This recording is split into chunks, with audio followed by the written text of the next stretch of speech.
Hello friends, എല്ലാവർക്കും നല്ലൊരു good morning പറഞ്ഞുകൊണ്ട് തന്നെ നമ്മുടെ സാന്ത്വനം ടൂവിൻ്റെ ഇന്നത്തെ ഒരു വിശേഷം കേട്ട് നോക്കിയാലോ.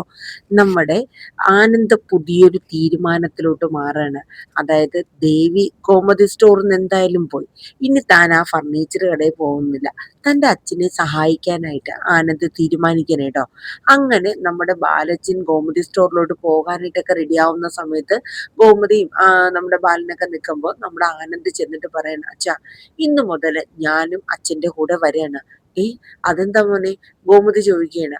അല്ലമ്മ, ഞാനും അച്ഛൻ്റെ കൂടെ പോവാണ്. ഇപ്പൊ കടയിലാണെങ്കിൽ മറ്റാരും ഇല്ലല്ലോ. ആ ധർമ്മമാമനും ഇല്ല, പിന്നെ ദേവി ഇല്ലല്ലോ, അവളും പോയി കഴിഞ്ഞില്ലേ. ഇനി മുതൽ അച്ഛനെ സഹായിക്കാന്ന് ഞാനും കരുതിയെന്ന് പറഞ്ഞു. അപ്പൊ ബാലൻ പറഞ്ഞു, വേണ്ട മോനെ, നിന്റെ നല്ലൊരു ജോലിയല്ലേ അവിടെ, അത് നീ കളയണമെന്നില്ല. ഏയ്, അത് സാരമില്ല ചാ, ഞാൻ ഇവിടെ വന്നോളാം എന്ന് പറയണ.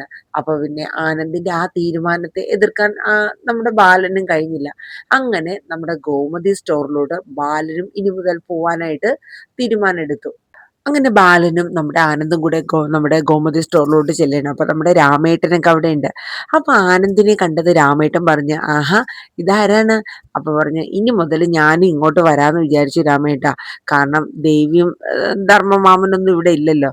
ആ, ദേവിയുടെ സ്ഥാനത്ത് വരാനാണോ നീ ഉദ്ദേശിച്ചത്? അതിന് ദേവി തന്നെ വന്നാ പോരെ? അപ്പൊ പറഞ്ഞു, ഇല്ല രാമേട്ട, ഇനി മുതൽ ആ ഒരു ചാപ്റ്റർ ഞാൻ എൻ്റെ ജീവിതത്തിലോട്ട് ആലോചിക്കാൻ പോലും ഞാൻ ആഗ്രഹിക്കുന്നില്ല. ഞാൻ ദേവിയെ എനിക്കിനി പറ്റില്ല, എൻ്റെ ജീവിതത്തിലോട്ട് കൊണ്ടുവരാൻ ഞാൻ ഒട്ടും ആഗ്രഹിക്കുന്നുമില്ല. അപ്പൊ ബാലൻ രാമന്റെ മുഖത്തോട്ട് ഇങ്ങനെ നോക്കിയാണ്. രാമേട്ടൻ ഒന്ന് പറഞ്ഞു നോക്കിയതാണ്. കാരണം ദേവിയെ തിരിച്ച് ആനന്ദിന്റെ ജീവിതത്തിലോട്ട് കൊണ്ടുവരാൻ പറ്റുമെങ്കിൽ അതൊരു നല്ലൊരു കാര്യമാണല്ലോ. പക്ഷെ ആനന്ദിന്റെ വാക്കുകളിൽ തന്നെയുണ്ട്, ഇനി എന്നേക്കുമായിട്ട് തൻ്റെ ജീവിതത്തിൽ ആ ഒരു പേര് വരാൻ പാടില്ല എന്ന ഉദ്ദേശത്തോടു കൂടെ തന്നെയാണ് ആനന്ദ് ആ ഒരു കാര്യം പറഞ്ഞത്. അപ്പോ അങ്ങനെ നമ്മുടെ ആനന്ദ്, എന്തായാലും നല്ല കാര്യം, അച്ഛനെ സഹായിക്കാനായിട്ടാണല്ലോ മോനെ നീ വന്നതിൽ നല്ല കാര്യം എന്നിങ്ങനെ പറയണ. അത് കഴിഞ്ഞിട്ട് പിന്നീട് നമ്മുടെ ബാലൻ ഇങ്ങനെ ചിന്തിക്കുകയാണ്. കാരണം ഈ കടയിൽ നമ്മുടെ ധർമ്മനുള്ളപ്പോൾ ധർമ്മന്റെ ആ ഒരു പ്രസൻസ്, ദേവിയുള്ളപ്പോൾ ദേവിയുടെ ആ ഒരു പ്രസൻസ്, അതൊക്കെ കച്ചവടത്തെ തന്നെ വളരെയേറെ മാറ്റങ്ങൾ ഉണ്ടാക്കിയിട്ടുണ്ട്. ഇപ്പൊ അതെല്ലാം മാറി മറിഞ്ഞിരിക്കുകയാണ് അല്ലെ. കാരണം ദേവിയൊക്കെ ആണെങ്കിലും നല്ല ആത്മാർത്ഥമായിട്ടാണ് ഗോമതി സ്റ്റോറിൽ നിന്നത്. ധർമ്മനും അതുപോലെ തന്നെ. എൻ്റെ ഒരു മിനിറ്റത്തെ സംശയമാണ്, എൻ്റെ ധർമ്മൻ പോലും ഈ കട വിട്ടു പോയത്. ഇതേ സമയം നമ്മുടെ അച്യുതൻ ധർമ്മന് വേണ്ടിയിട്ട് ഉദ്ഘാടനം എല്ലാം റെഡിയാക്കി സെറ്റാക്കിയിരിക്കുകയാണ് കേട്ടോ. അപ്പം നമ്മുടെ സുകന്യയുടെ അടുത്ത് നമ്മുടെ അച്യുതൻ ചെല്ലണം. അച്യുതൻ എല്ലാം പ്ലാൻഡ് ആയിട്ടാണ്. അനന്തന്റെ അടുത്ത് പതുക്കെ സൂചിപ്പിച്ചു, ഗോമതി സ്റ്റോറിന്റെ അടുത്താണ്, ഏട്ടനായിട്ട് ഇനി ഒരു പ്രശ്നം ഉണ്ടാക്കരുത്, അറിഞ്ഞു കഴിയുമ്പോൾ. ധർമ്മൻ ഇതുവരെ അറിഞ്ഞിട്ടില്ല എന്ന കാര്യമൊക്കെ അനന്തന്റെ അടുത്ത് പറഞ്ഞു. അടുത്ത് സുകന്യനെ കൂടെ കയ്യിലെടുക്കാനായിട്ട് അച്യുതൻ എന്ത് ചെയ്യുമെന്ന് വെച്ചാല്, സുകന്യെ കാണുമ്പോൾ പറയും, സുകന്യെ, നീ കട കണ്ടിട്ടില്ലല്ലോ, നീ വാ, ധർമ്മൻ അറിയണ്ട. കാരണം ധർമ്മൻ ആ കട ഇരിക്കുന്ന സ്പോട്ട് ഇപ്പൊ മനസ്സിലായാൽ ശരിയാവില്ല. അങ്ങനെ സുകന്യയും കൂട്ടി അച്യുതൻ കടയിലോട്ട് ചെല്ലുന്നു. സുകന്യക്കാണെങ്കിൽ ഭയങ്കര സന്തോഷമാണ്, നമ്മുടെ സ്വന്തം കട. അപ്പൊ കട കണ്ടിട്ട് സുകന്യ അങ്ങ് അന്താളിക്കുകയാണ് കേട്ടോ. കാരണം ഇത്രയും നല്ല ഷോപ്പ്, കാരണം വെറും പലചരക്ക് മാത്രമല്ല, ഇലക്ട്രിക് സാധനങ്ങളും ബാക്കി സ്റ്റേഷനറി അങ്ങനെയുള്ള കുറെ സാധനങ്ങളുണ്ട്. സുകന്യക്ക് കണ്ടിട്ട് വല്ലാത്തൊരു ഞെട്ടല് തന്നെയായിരുന്നു. സുകന്യ പറഞ്ഞു, ഇത് അച്ചുവേട്ടാ, ഈ ഒരു കട കൊണ്ടുണ്ടല്ലോ നമ്മുടെ ഗോമതി സ്റ്റോറിനെ ബാലനെ നമ്മൾ ഇടിച്ചു താകും. അത് കേട്ടപ്പോ അച്യുതന് വലിയ സന്തോഷമായി. കാരണം അച്യുതന്റെ കൂടെ നിർത്താൻ പറ്റിയ ആള് തന്നെ സുകന്യാന്ന് അച്യുതന് മനസ്സിലായി. ഞാനൊരു കാര്യം പറയാം, ഇതുകൊണ്ടാണ് നിന്നെ ഞാൻ ഇങ്ങോട്ട് കൊണ്ടുവന്ന് ഇതെല്ലാം കാണിച്ച് മനസ്സിലാക്കി തരണത്. നീ വേണം. കാരണം ധർമ്മൻ ചിലപ്പോൾ ഇനിയിപ്പോ ഇത് ഗോമതി സ്റ്റോറിന്റെ അടുത്താണെന്ന് എങ്ങനെ അറിഞ്ഞു കഴിഞ്ഞാൽ അവന് ചിലപ്പോൾ ഒരു ഇതൊക്കെ തോന്നും. പക്ഷെ അതൊന്നും നീ കാര്യമാക്കാനായിട്ട് നിൽക്കണ്ട, നീ എല്ലാം കണ്ടറിഞ്ഞ് ചെയ്തേക്കണമെന്ന് പറഞ്ഞു. അത് പിന്നെ അച്ചുവേട്ടൻ പറയേണ്ട കാര്യമുണ്ടോ? എല്ലാം ഞാൻ വേണ്ടുന്ന പോലെ ചെയ്തോളാം. പിന്നെ ധർമ്മേട്ടന്റെ കാര്യമല്ലേ, അതൊക്കെ ഞാൻ വേണ്ടുന്ന പോലെ ഹാൻഡിൽ ചെയ്തോളാം. അറിയുമ്പോൾ ഒരു ചെറിയ ഷോക്കൊക്കെ ഉണ്ടാകും ചിലപ്പം, അളിയന്റെ കടയല്ലേ, ആ ഒരു നന്ദിയും കൂറും ഒക്കെ ചിലപ്പോൾ കാണിച്ചെന്ന് വരും. അതൊന്നും കാര്യമാക്കാനായിട്ട് നിൽക്കണ്ട അച്ചുവേട്ട എന്ന് പറഞ്ഞു. അങ്ങനെ തന്നെ. അവന്റെ ബുദ്ധി പാടില്ല, നീ എല്ലാം കണ്ടറിഞ്ഞ് നോക്കി ചെയ്തോണ്ടെന്നൊക്കെ പറഞ്ഞ് സുകന്യേനെ ഒന്ന് പൊക്കിയും കൂടെ കൊടുക്കുകയാണ്. സുകന്യക്ക് അങ്ങ് ഇതിൽ കൂടുതൽ സന്തോഷം വേറെ വല്ലതും ഉണ്ടോ? സുകന്യ ആ കാഷ്യറിന്റെ ചെയറിലൊക്കെ ഇരുന്ന് അങ്ങോട്ട് നെളിഞ്ഞ് അങ്ങോട്ട് കാണേന്. ഇതിനി എന്റെയും ധർമ്മേട്ടന്റെയും കട, ഈ കട കൊണ്ട് നമ്മൾ കണ്ടോ നല്ല രീതിയിലെത്തും. അങ്ങനെ പല മനസ്സുകൊണ്ട് പ്ലാനും നമ്മുടെ സുകന്യ ചെയ്യാണ് ട്ടോ.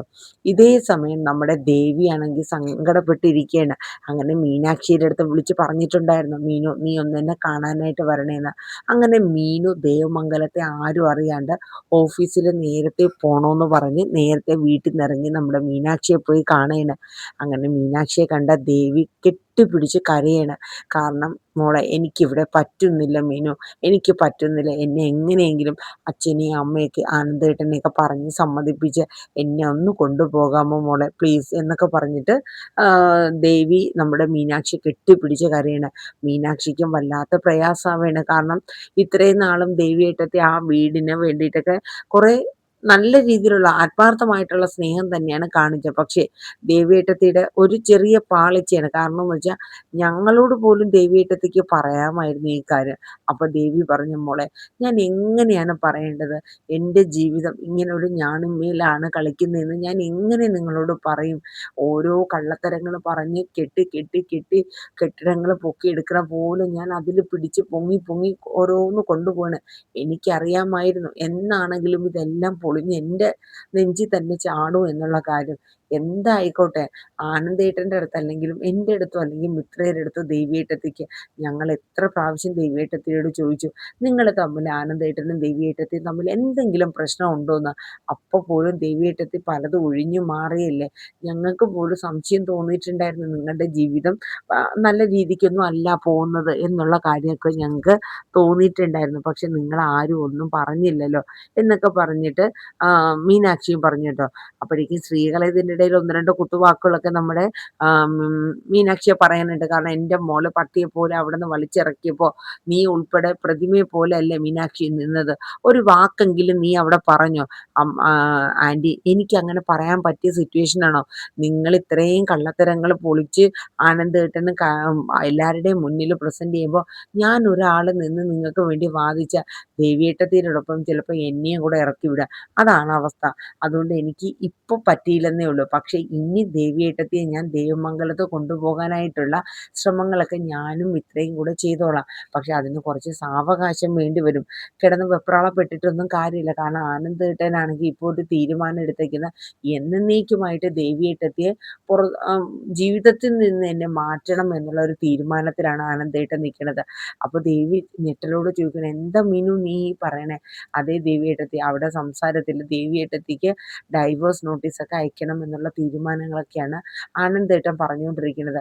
പക്ഷേ ഇത്രയൊക്കെ ആണെങ്കിലും അമ്മ ഇത്രയും ദേഷ്യപ്പെട്ട് ദേവിയേട്ടത്തിയെ പറഞ്ഞുവെങ്കിലും ദേവിയേട്ടത്തിനെ ഡൈവേഴ്സ് ചെയ്യുന്നതിനോട് അമ്മയ്ക്ക് പോലും കേട്ടപ്പോൾ ഒരു ഞെട്ടലായിരുന്നു. അമ്മ പോലും അത് ഉൾക്കൊള്ളാൻ പറ്റാത്ത ഒരു സിറ്റുവേഷനിലാണ് നിൽക്കുന്നത്. കാരണം അങ്ങനെ നിൽക്കുന്ന ആനന്ദേട്ടൻ്റെ അടുത്ത് പെട്ടെന്ന് ദേവിയേട്ടത്തിയെ കൊണ്ടുവരട്ടെ എന്ന് പറഞ്ഞാൽ എങ്ങനെയാകും? അപ്പോഴേക്കും ശ്രീകല പറഞ്ഞു, "അവൻ എൻ്റെ മകളെ ഡൈവേഴ്സ് ചെയ്യോ? എങ്കിൽ അതൊന്ന് ഈ ശ്രീകലയ്ക്കൊന്ന് കാണണമല്ലോ എന്നൊക്കെ പറഞ്ഞുകൊണ്ട് ശ്രീകല ഒരു വശത്ത്, "ആൻറ്റി സമാധാനപ്പെടുക, അതൊക്കെ ഉണ്ടാകാണ്ട് ഞങ്ങൾ നോക്കാം. ഒരു കുറച്ച് സമയം സാവകാശം ആൻറ്റി തരണം. ദേവിയേട്ടത്തിക്ക് ഞാൻ പറയുന്നത് മനസ്സിലാവുന്നുണ്ടല്ലോ?" "മനസ്സിലാവുന്നുണ്ട് മോളെ, എനിക്കറിയാം. നിങ്ങൾ എനിക്ക് വേണ്ടിയിട്ട് എന്താണെങ്കിലും അവിടെ സംസാരിക്കും എന്നുള്ള കാര്യം എനിക്കറിയാമെന്ന് ദേവി പറയുന്നുണ്ട് കേട്ടോ."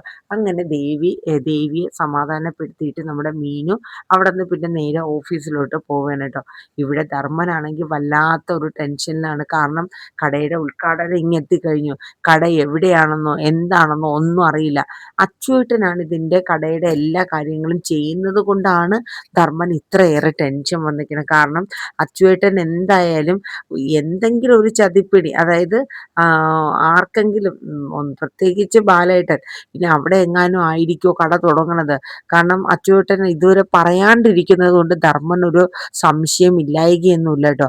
അങ്ങനെ ധർമ്മൻ ഇങ്ങനെ ആലോചിച്ച് നിൽക്കുകയാണ്, എവിടെയായിരിക്കും അച്ചുവേട്ടൻ കട തുടങ്ങണത്. ഈ സുകന്യ കട കണ്ട കാര്യം സുകന്യ പറയത്തേയില്ല. കാരണം അച്യുതൻ പ്രത്യേകം പറഞ്ഞിട്ടുണ്ട്, ധർമ്മനോട് പറയരുത്, ധർമ്മൻ ഉദ്ഘാടനം ചെയ്യുന്ന സമയത്തേ അറിയാം. കാരണം എന്ന് വെച്ചാൽ നേരത്തെ കൂട്ടി അവൻ അറിഞ്ഞു കഴിഞ്ഞാൽ എന്തെങ്കിലുമൊക്കെ ഇടങ്കോലിടും. അതുകൊണ്ട് നീ ആരോടും പറയാൻ നിൽക്കരുതെന്ന് പറഞ്ഞിട്ടാണ് സുകന്യനെ കടയിൽ നിന്ന് തിരിച്ച് വീട്ടിൽ കൊണ്ടാക്കുന്നത്. അങ്ങനെ നമ്മുടെ ധർമ്മൻ വല്ലാത്തൊരു മാനസികാവസ്ഥയിലാണ് കേട്ടോ.